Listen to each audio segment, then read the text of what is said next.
Hello friends, welcome to my channel stocks and investment Tamil. இந்த வீடியோவில் Ajax IPO ரிவ்யூவை பார்த்துருவோம்.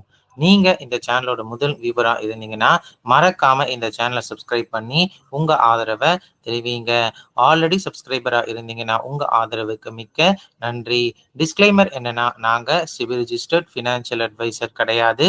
நீங்கள் இன்வெஸ்ட்மெண்ட் டிசிஷன் எடுக்கிறதுக்கு முன்னாடி ஒரு சிவில் ரிஜிஸ்டர்ட் ஃபினான்ஷியல் அட்வைசரை மறக்காமல் கன்சல்ட் பண்ணணும். இங்கே நாங்கள் எங்கள் ஒப்பீனியனை தெரிவிக்கிறோம். எஜுகேஷனல் பர்பஸுக்காக இன்வெஸ்ட்மெண்ட் டிசிஷனா நீங்க எடுத்துக்க கூடாது. இந்த கம்பெனி வந்து பாத்தீங்கன்னா 1992 ஸ்டார்ட் பண்ண கம்பெனி. ஒரு 30 வருஷமா இந்த ஃபீல்ட்ல இருக்காங்க. கான்கிரீட் எக்யூப்மெண்ட் மேனுஃபேக்சர்ஸா வந்து இருக்காங்க. ஸோ அதாவது வீட்டுக்கு தளம் போடும் பொழுதோ இல்லைன்னா பில்டிங்ஸ் கட்டும் பொழுதோ வந்து பாத்தீங்கன்னா சில அந்த ரவுண்ட் ரொட்டேட்டிங் மிஷின்ஸை வந்து பார்த்துருப்பீங்க. ஸோ அந்த மாதிரி வந்து மிக்சட் கான்கிரீட் அந்த கேரி பண்ற லாரிஸை தயார் பண்ற கம்பெனியாகவும் இருக்காங்க. இந்த கம்பெனியோட ஃபினான்ஷியல் ஸ்டேட்மெண்ட்ஸ் பார்த்துருவோம். ஸோ இந்த கம்பெனியோட நெட்வொர்த் செப்டம்பர் 30, 2024 டேட்டா படி எவ்வளவு இருக்குன்னா கிட்டத்தட்ட 995 கோடி அளவுக்கு இருக்கு. இவங்களோட ரெவன்யூ ஃப்ரம் ஆப்ரேஷன் 763 கோடியா 2022 இருந்தது. 1741 கோடியா 2024 உயர்ந்திருக்கு. இந்த கம்பெனியோட நெட் ப்ராஃபிட் வந்து பாத்தீங்கன்னா 771 கோடியா வந்து இருந்தது. அதாவது 66 கோடியா வந்து இருந்தது. 2024 225 கோடியா, ஒரு 100 மடங்குக்கு மேல ப்ராஃபிட் growth இந்த கம்பெனி காமிச்சிருக்காங்க. இந்த கம்பெனியோட earnings per share September 30, 2024 data படி எவ்வளவு இருக்குன்னா ₹8.83 அளவுக்கு இருக்கு. Net asset value per share ₹87.04 அளவுக்கு இருக்கு. கடன் இல்லாத கம்பெனியா இருக்காங்க. ஸோ டோட்டல் போரிங்ஸ் வந்து நில்லா இருக்கு. ஸோ டெப்ட் பெர் ஈக்விட்டி ரேஷியோ வந்து ஆல்மோஸ்ட் வந்து 0 டெப்ட் கம்பெனியா இருக்காங்க. இந்த கம்பெனியோட return on net worth percentage 19.39%. Return on capital employed 32.82% இருக்கு. EBITDA margins almost 11% உயர்ந்திருக்கு. இந்த கம்பெனியோட லிஸ்டட் பிஎஸ் யாரெல்லாம் பாத்தீங்கன்னா ஆக்ஷன் கன்ஸ்ட்ரக்ஷன்ஸ் லிமிடெட், டிஇஎம்எல் லிமிடெடா இருக்காங்க. இந்த கம்பெனியோட ரெவன்யூ அவங்க பிஎஸ் கம்பேர் பண்ண சொல்ல குறைவா இருக்கு. ரிட்டர்ன் ஆன் நெட்வொர்த் பெர்சன்டேஜ்ல 2வது இடத்துல இருக்காங்க. ஏர்னிங்ஸ் பெர் ஷேர்ல வந்து லீஸ்டா கடைசி இடத்துல இருக்காங்க. இந்த கம்பெனியோட IPO dates 10 to 12 February 2025. Issue price ₹599 ₹629 ஒரு ஷேர் இருக்கு. எம்ப்ளாயி டிஸ்கவுண்ட் வந்து ₹51 ஒரு ஷேர் கொடுத்திருக்காங்க. Entirely offer for sale IPO இருக்கு. 1269 கோடி ஐபிஓ சைஸா இருந்தாலுமே முழுக்க வந்து ஆஃபர் ஃபார் சேல் ஐபிஓவா இருக்கு. அதை நீங்க மனசுல வச்சுக்கணும். லாட் சைஸ் 23 ஷேர் ₹14,467 இருக்கு. Face value ₹1 per share. Retail allocation 35%. Listing on NSE and BSE. இந்த கம்பெனியோட allotment date 13 February 2025. Initiation of refunds 14 February 2025. Transfer of shares to demat account 14 February 2025. IPO listing date வந்து 17 February 2025 இருக்கு. இந்த கம்பெனியோட positives பார்த்துருவோம். So இந்த company September 30, 2024 data படி 141 concrete equipment வேரியன்ஸை வந்து இந்த கம்பெனி வந்து இந்த கான்கிரீட் அப்ளிகேஷன் வேல்யூ செயின்ல வந்து தயாரிச்சிருக்காங்க.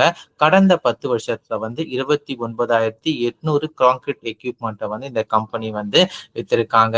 இந்த கம்பெனிக்கு அப்ராக்சிமேட்டா வந்து இந்த செல்ஃப் கான்கிரீட் மிஷின்ஸ்ல 77%, 75%, 77%, 86% அளவுக்கு மார்க்கெட் ஷேர் வந்து இருந்திருக்கு.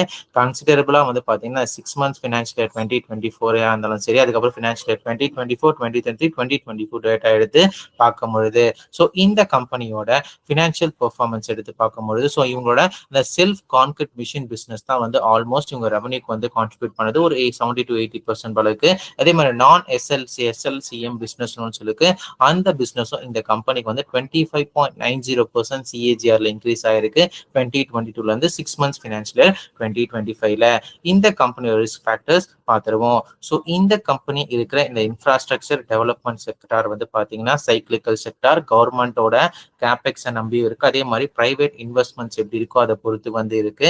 இப்ப இருக்கிற சூழ்நிலை கவர்மெண்டோட கேபெக்ஸ் ஸ்பெண்டிங் வந்து பாத்தீங்கன்னா போன வருஷம் இந்த வருஷத்துக்கு ஆல்மோஸ்ட் ஒரு 10% ரைஸ் அளவுக்கு தான் இருக்கு. பட் பட்ஜெட்லயும் அந்த அளவுக்கு பெரிய இன்ஃபர்மேஷன்ஸ் வந்து எதுவுமே கிடையாது.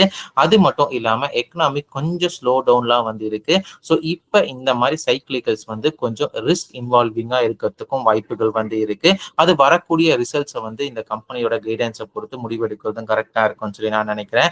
அது மட்டும் இல்லாம இந்த கம்பெனியோட இன்வென்ட்ரிஸ் ரீசென்ட் டைம்ல இன்க்ரீஸும் ஆயிருக்கு. நெகட்டிவ் கேஷ் ஃப்ளோ இந்த செப்டம்பர் 30, 2024 டேட்டால எக்ஸ்பீரியன்ஸ் வந்து பண்ணியிருக்காங்க. என்டையர்லி ஓவர் பிளஸ் ஐபிஓவா இருக்காங்க. Free cash flow per EBITDA வந்து இந்த கம்பெனிக்கு ரீசென்ட் குவார்ட்டர்ல நெகட்டிவாவும் இருக்கு. அதை நீங்க மனசுல வச்சுக்கணும். இப்போ இந்த கம்பெனியோட வேல்யூவேஷன்ஸ் பார்த்துருவோம். ஸோ இந்த கம்பெனி வந்து லிஸ்டட் பிஎஸ்ஆ யாரெல்லாம் மென்ஷன் பண்ணியிருந்தாங்கன்னா, ஆக்ஷன் கன்ஸ்ட்ரக்ஷன் எக்யூப்மெண்ட் லிமிடெட் 39 பிபையில் ட்ரேட் ஆகிட்டு இருக்காங்க. பிஇஎம்எல் லிமிடெட் 49 பிபையில் ட்ரேட் ஆகிட்டு இருக்காங்க. எக்ஸ்கோர்ட் குபோட்டோவும் 32 பிபையில் ட்ரேட் ஆகிட்டு இருக்காங்க. ஸோ இவங்க கேட்குற valuations pre and post IPO base 31 to 35 times earnings கேட்குறாங்க. இது அவங்களோட பிஎஸ்க்கு இன்லைனான வேல்யூவேஷன்ஸ் தான்.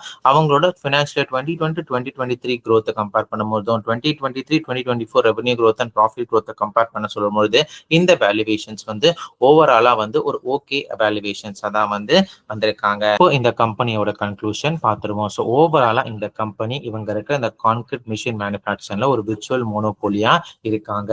எக்ஸ்போர்ட் ரெவன்யூ ஓரளவுக்கு நல்லபடியா இருக்கு. ஜீரோ டெப்ட் கம்பெனியா இருக்காங்க. 60% அது ரெவன்யூ வந்து செகண்ட் ஹாஃப்ல தான் இந்த கம்பெனி எடுக்கிறாங்க. டிவிடெண்டும் 217% அளவுக்கு ஃபினான்ஷியல் 2024 half year ஃபினான்ஷியல் 2025ல கொடுத்துருக்காங்க. ரெவன்யூ growth 128%, ப்ராஃபிட் growth 240% இருந்திருக்கு கடந்த 3 ஃபினான்ஷியல் இயரை எடுத்து பார்க்கும்பொழுது. வேல்யூவேஷனும் அவங்க பியர்ஸ்க்கு இன்லைனா இருக்காங்க. ரீசெண்டா அவங்களோட ப்ராஃபிட் growth 65%க்கு வந்து பாதிக்கு பாதி விலையில தான் அவங்க வேல்யூவேஷன்ஸும் வந்து கொடுத்துருக்காங்க. ஆனாலும் இந்த கம்பெனியோட ஐபிஓ பிரைஸ் வந்து பாத்தீங்கன்னா ஒரு ஸ்டாப் லாஸா தேவைப்படுதுங்க. அதுக்கு முதல் பாயிண்ட் என்னன்னா, அந்த அளவுக்கு செகண்டரி மார்க்கெட்ல இந்த கம்பெனிக்கு கிரே மார்க்கெட் பிரீமியம் தென்படல. வெறும் 7.15% அளவுக்கு தான் இருக்கு. அதுக்கப்புறம் வந்து பாத்தீங்கன்னா சைக்கிளிக்கல் செக்டார் இருக்கிற கம்பெனியாகவும் இருக்காங்க. கவர்மெண்ட் கேபெக்ஸ் ஸ்பெண்டிங் ரிலேட்டடா இந்த பட்ஜெட்ல அந்த அளவுக்கு அறிவிப்பு இல்லை. அதனால இந்த கம்பெனியான சொன்ன பியர்ஸ் எல்லாமே கூட வந்து பாத்தீங்கன்னா கொஞ்சம் நெகட்டிவ் டெரிட்டரியில வந்து இருக்காங்க. பிளஸ் கம்பெனியோட அப்கமிங் ப்ராஃபிட் growth எப்படி இருக்கு, கைடன்ஸ் எப்படி இருக்குன்னு பார்த்து முடிவெடுக்கிறதும் கரெக்டா இருக்கிற காரணத்தினால இப்ப இந்த ஐபிஓல நீங்க வில்லிங் டு அப்ளை, ஏன்னா உங்களுக்கு இந்த மெட்ரிக்ஸ் எல்லாம் பிடிச்சிருக்கு, எனக்கு ஓரளவுக்கு நல்லா இருக்கு, இந்த ஐபிஓல அப்ளை பண்ண போறேன் அப்படின்னு நினைக்கிற இன்வெஸ்டர்ஸ் கூட ஐபிஓ பிரைஸுக்கு நான் சொன்ன 4 பாயிண்ட்டை கருத்தில் கொண்டு ஒரு ஸ்டாப் லாஸ் வந்து தேவைப்படும் நினைக்கிறேன். அதுவும் ஐபிஓ பிரைஸ் ஒரு நல்ல ஸ்டாப் லாஸா இருக்கும்னு சொல்லி நான் நினைக்கிறேன்.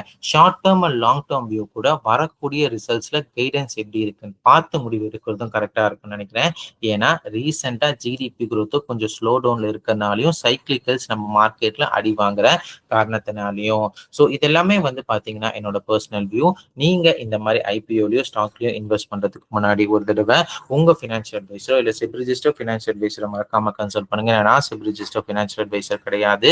இந்த வீடியோ உங்களுக்கு பிடிச்சா லைக் பண்ணுங்க. ரெகுலர் வீடியோ அப்டேட் பெல் ஐகானை கிளிக் பண்ணுங்க. மறக்காம stocks investment Tamil channel subscribe பண்ணுங்க. தேங்க்ஸ் ஃபார் வாட்சிங் ஸ்டாக்ஸ் இன்வெஸ்ட்மெண்ட் தமிழ் சேனல்.